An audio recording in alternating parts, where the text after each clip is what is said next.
Hello, my darling, and welcome to today's story time. Please make sure to subscribe, and if you want more family-friendly content, check out my new channel, Mother Goose ASMR. And now, on with our story time. Chapter 2: The Passer in the Storm. For days after the hideous experience in the forest-swathed mansion, I lay nervously exhausted in my hotel room at Lefferts Corners. I do not remember exactly how I managed to reach the motor car, start it, and slip unobserved back to the village, for I retain no distinct impression save of wild armed titan trees, demonic mutterings of thunder, and Charonian shadows athwart the low mounds that dotted and streaked the region.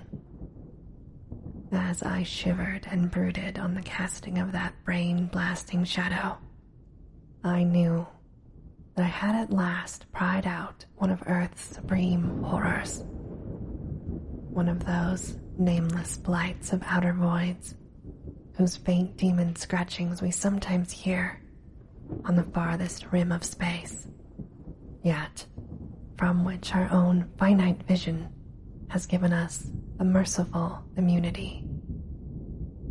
The shadow I had seen, I hardly dared to analyze or identify. Something had lain between me and the window that night, but I shuddered whenever I could not cast off the instinct to classify it.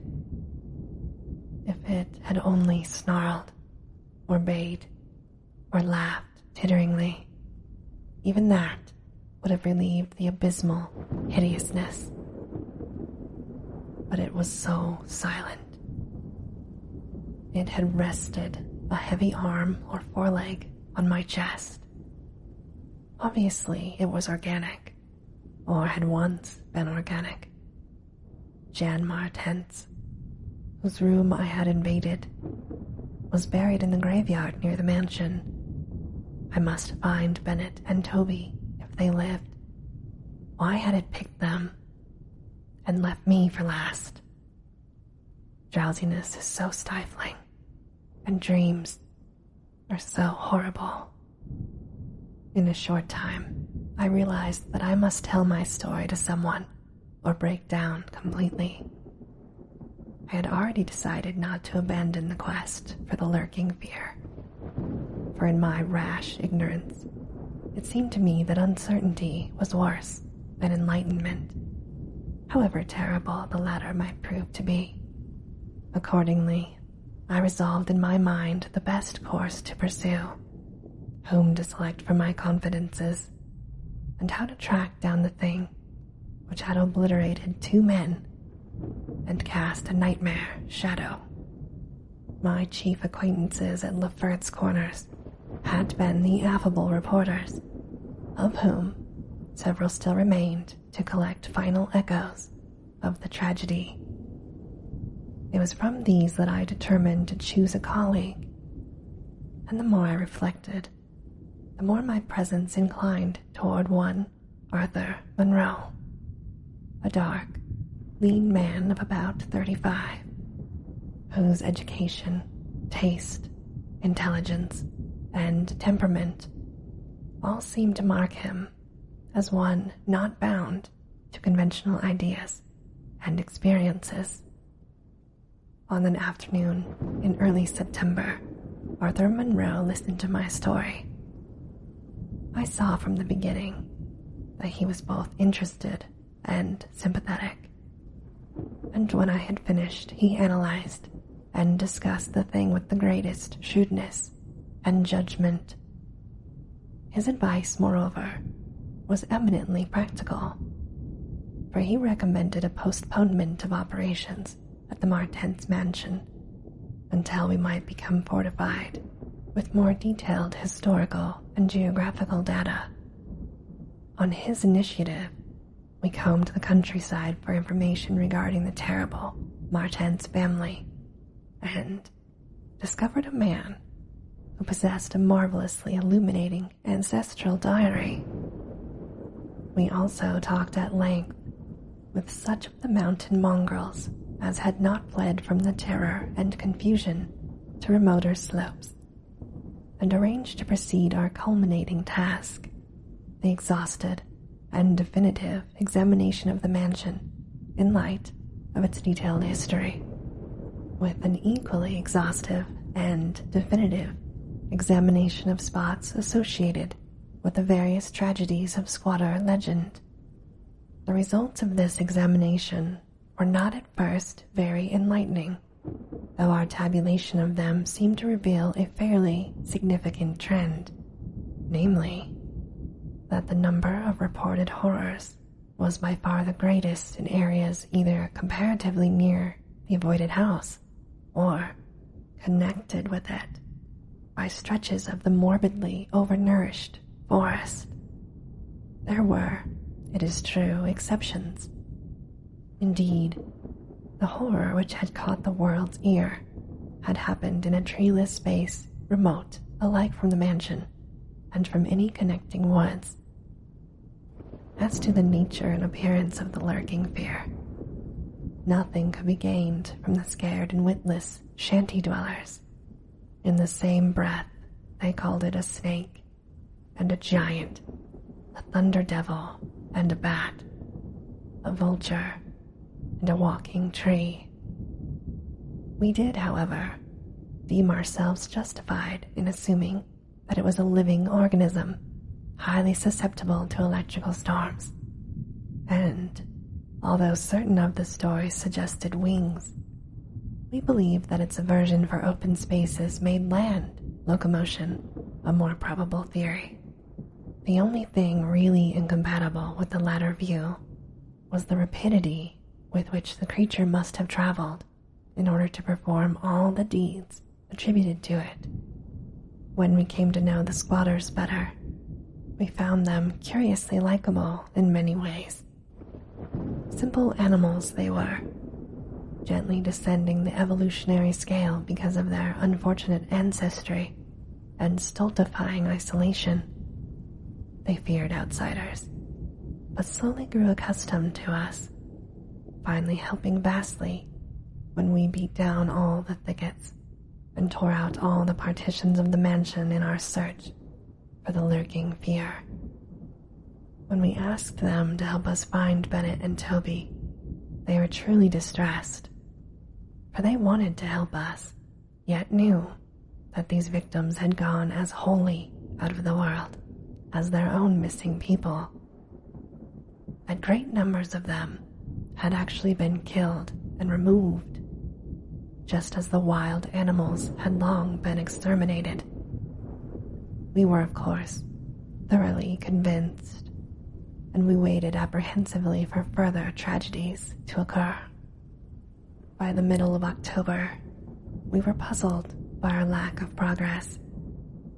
Owing to the clear nights, no demonic aggressions had taken place, and the completeness of our vain searches of house and country almost drove us to regard the lurking fear as a non-material agency. We feared that the cold weather would come and halt our explorations, for all agreed that the demon was generally quiet in winter. Thus, there was a kind of haste and desperation in our last daylight canvass of the horror-visited hamlet, a hamlet now deserted because of the squatter's fears. The ill-fated squatter hamlet had borne no name, but had long stood in a sheltered, though treeless cleft between two elevations called respectively Cone Mountain and Maple Hill. It was closer to Maple Hill than to Cone Mountain, some of the crude abodes indeed being dugouts on the side of the former eminence. Geographically, it lay about 2 miles northwest of the base of Tempest Mountain and 3 miles from the oak-girt mansion. Of the distance between the hamlet and the mansion, fully 2 miles and a quarter on the hamlet's side, was entirely open country, the plain being of fairly level character, save for some of the low, snake-like mounds, and having as vegetation only grass and scattered weeds. Considering this topography, we had finally concluded that the demon must have come by way of Cone Mountain, a wooded southern prolongation of which ran to within a short distance of the westernmost spur of Tempest Mountain. The upheaval of ground we traced conclusively to a landslide from Maple Hill, a tall, lone splintered tree on whose side had been the striking point of the thunderbolt which summoned the fiend. As, for the 20th time or more, Arthur Monroe and I went minutely over every inch of the violated village, we were filled with a certain discouragement coupled with vague and novel fears. It was acutely uncanny, even when frightful and uncanny things were common. Uncanny to encounter so blankly clueless a scene, after which such overwhelming occurrences, and we moved about beneath the leaden, darkening sky with that tragic directionless zeal which results from a combined sense of futility and necessity of action. Our care was gravely minute. Every cottage was again entered, every hillside dug out again, searched for bodies, every thorny foot of adjacent slope again scanned for dens and caves, but all without result. And yet, as I have said, vague new fears hovered menacingly over us, as if giant bat-winged griffins squatted invisibly on the mountain tops and leered with Abaddon eyes that looked on trans-cosmic gulfs. As the afternoon advanced, it became increasingly difficult to see, and we heard the rumble of a thunderstorm gathering over Tempest Mountain. The sound in such a locality naturally stirred us, though less than it would have done at night. As it was, we hoped desperately that the storm would last until well after dark, and with that hope turned from our aimless hillside, searching toward the nearest inhabited hamlet to gather a body of squatters as helpers in the investigation. Timid as they were, a few of the younger men were sufficiently inspired by our protective leadership to promise such help. We had hardly more than turned, however, when there descended such a blinding sheet of torrential rain that shelter became imperative. The extreme, almost nocturnal darkness of the sky caused us to stumble sadly, but guided by the frequent flashes of lightning and by our minute knowledge of the hamlet, we soon reached the least porous cabin of the lot, a heterogeneous combination of logs and boards whose still existing door and shiny tiny window both faced the Maple Hill. Barring the door after us against the fury of the wind and rain, we put in a place the crude window shutter, which our frequent searches had taught us where to find. It was dismal sitting there on rickety boxes in the pitchy darkness, but we smoked pipes and occasionally flashed our pocket lamps about. Now and then, we could see the lightning through the cracks in the wall. The afternoon was so incredibly dark that each flash was extremely vivid. The stormy Virgil reminded me shudderingly of my ghastly night on Tempest Mountain. My mind turned to that odd question which had kept recurring ever since the nightmare thing had happened. And again I wondered why the demon, approaching the 3 watchers either from the window or the interior, had begun with the men on each side and left the man in the middle until last, when the Titan fireball had scared it away. Why had it not taken its victims in natural order, with myself second from whichever direction it had approached. With what manner of far-reaching tentacles did it prey? Or did it know that I was the leader and save me for a fate worse than that of any of my companions?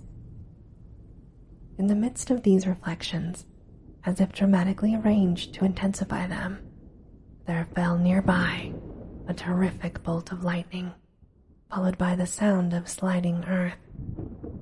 At the same time, the wolfish wind rose to demonic crescendos of ululation. We were sure that the lone tree on Maple Hill had been struck again, and Monroe rose from his box and went to the tiny window to ascertain the damage. When he took down the shutter, the wind and rain howled deafeningly, so that I could not hear what he said. But I waited while he leaned out and tried to fathom nature's pandemonium. Gradually, the calming of the wind and dispersal of the unusual darkness told of the storm's passing. I had hoped it would last into the night to help our quest, but a furtive sunbeam from a knothole behind me removed the likelihood of such a thing. Suggesting to Monroe that we had better get some light even if more showers came, I unbarred and opened the crude door. The ground outside was a singular mass of mud and pools, with fresh heaps of earth from the slight landslide. But I saw nothing to justify the interest which kept my companion silently leaning out the window. Crossing to where he leaned, I touched his shoulder, but he did not move. Then, as I playfully shook him and turned him around, I felt the strangling tendrils of a cancerous horror, whose roots reached into illimitable paths and fathomless abysms of the night that broods beyond time. For Arthur Monroe was dead, and on what remained of his chewed and gouged head, there was no longer a face. And this, my darling, ends our story time for today. As always, I hope that you have very sweet and creepy dreams.